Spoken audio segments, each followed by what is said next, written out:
আসসালামু আলাইকুম। আমি আজ আপনাদের সাথে শেয়ার করব চিকেন চাউমিন। তো প্রথমে একটা বাটিতে আমি হাড় ছাড়া মুরগির বুকের মাংস পরিষ্কার করে ধুয়ে পানি ঝরিয়ে নিয়েছি। তারপর এখানে দেবো স্বাদমতো লবণ, মরিচের গুঁড়া, সয়া সস, আদা ও রসুন বাটা। এবার আমি এগুলো চামচ দিয়ে মেখে নিব। এরপর এখানে দিয়ে দেবো কর্নফ্লাওয়ার। এখানে কর্নফ্লাওয়ারটা দিলে মাংসটা উপর থেকে ক্রিস্পি হবে আর ভিতর থেকে সফট থাকবে, তাই অবশ্যই এখানে কর্নফ্লাওয়ারটা দিবেন। তো এটা আমার মাখা হয়ে গেছে, এবারটা আমি এক পাশে রেখে দিব।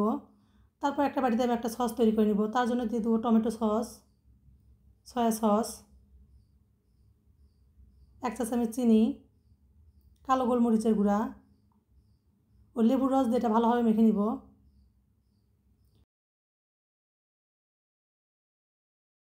তারপর এটাও আমি এক পাশে রেখে দিব। এবার একটা ফ্রাই প্যানে আমি পরিমাণ মতো সয়াবিন তেল দিয়ে এখানে দিয়ে দেবো মেখে রাখা মুরগির মাংস। এবার এই মাংসগুলো আমি মাঝারি আঁচে ভেজে নিব।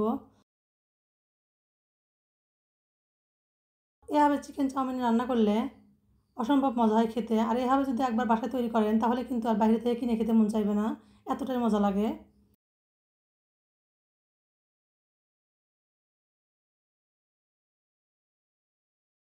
তো মুরগির মাংসগুলো আমার ভাজা হয়ে গেছে।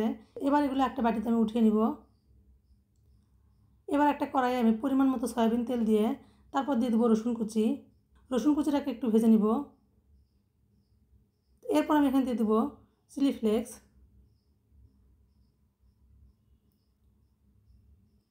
তারপর দিয়ে দেবো পেঁয়াজ কুচি। পেঁয়াজ কুচিটাকেও একটু কিছুক্ষণ ভেজে নিব। তো পেঁয়াজটা যখন একটু কালারটা চেঞ্জ হয়ে আসবে তখন এখানে দিয়ে দেবো ক্যাপসিকাম।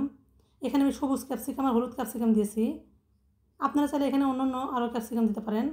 তো 2-3 মিনিট আমি ভেজে নিব। একটু কচকচে থাকবে তখনই আমি এখানে দিয়ে দেবো কাঁচামরিচ কুচি, সামান্য লবণ। আবার এটা কিছুক্ষণ ভেজে নিব। এরপর এখানে দিয়ে দিব আগে থেকে তৈরি করা সস। এই সসটা দিয়ে আমি একটু নেড়েচেড়ে মিশিয়ে নিব। তারপর এখানে দিয়ে দেবো সিদ্ধ করা নুডলস। এই নুডলসগুলো আমি আগে থেকে সিদ্ধ করে পানি ঝরিয়ে নিয়েছি।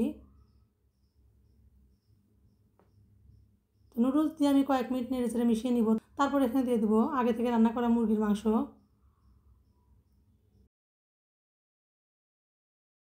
এভাবে কয়েক মিনিট নেড়েচেড়ে ভেজে নিব।